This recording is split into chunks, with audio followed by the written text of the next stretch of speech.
To further our adventure into scene tabs, we're going to look at the ability to create options. So from a previous video, we had created, I'm going to click my working tab, get rid of all the landscaping and whatnot.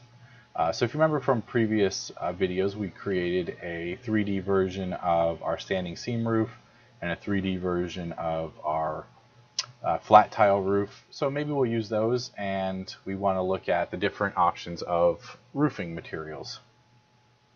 So what we could do is we have this layer already set up called 3D roof, and maybe we'll just rename this one and call it 3D roof dash option 01, and oops,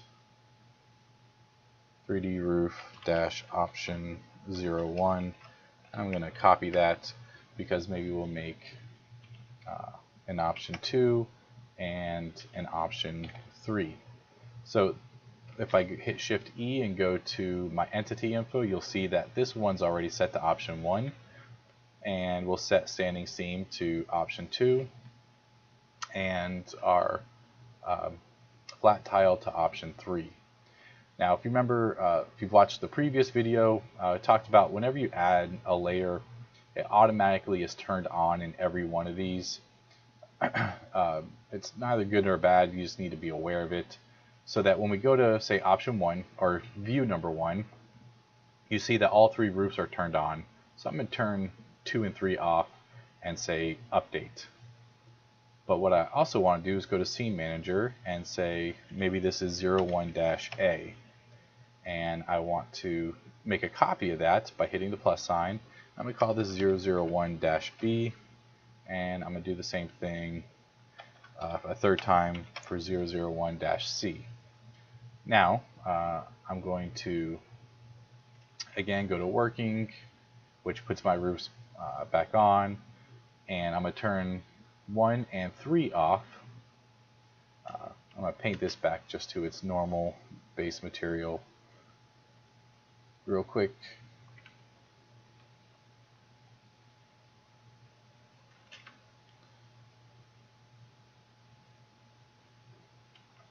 And we're almost there, and there we go.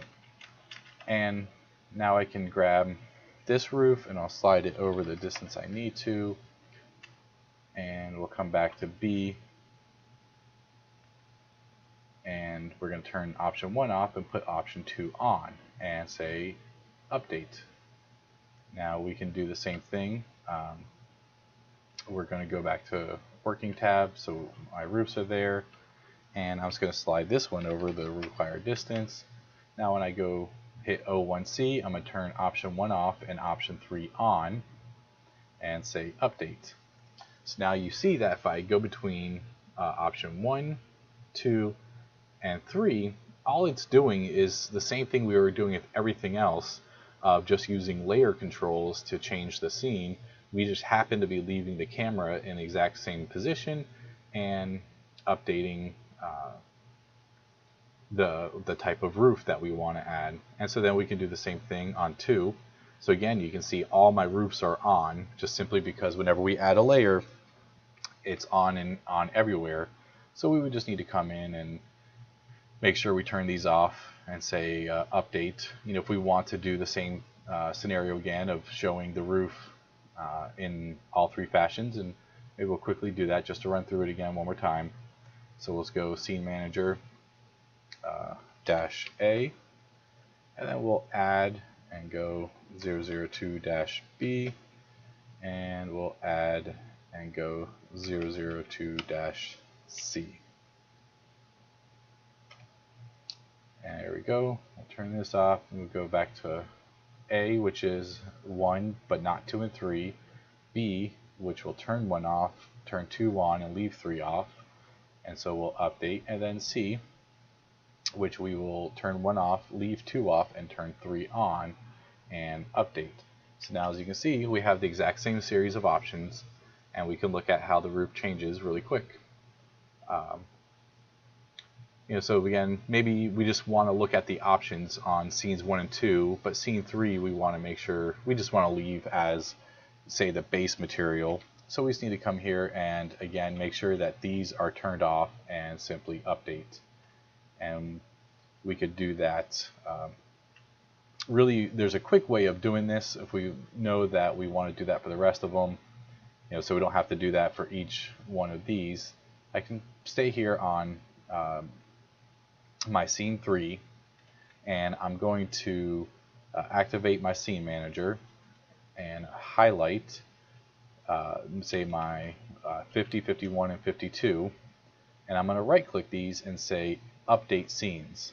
But the only thing I want to update is I want to make sure I turn camera location off, because I want to keep that where they already are set.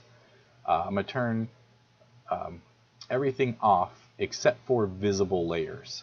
I just want to update visible layers, so I click update and I can close this out. Now if I click 50, I turn my layers back on, you can see that just my option 1 is turned on 51, just option 1. So it's a quick way of being able to update just layers. So you just need to be very careful about how you update, and that you're updating just the right pieces and not everything, because you can quickly ruin your scenes if you're not careful. But so there's how you can use scene tabs to create alternates. It's very effective, and again, when you do view export scenes to JPEG, you would have a JPEG of the Spanish tile, the standing seam, and the flat tile. You'd quickly be able to scroll through and see which version you like better. And so that's a quick version of how to use scene tabs to create options.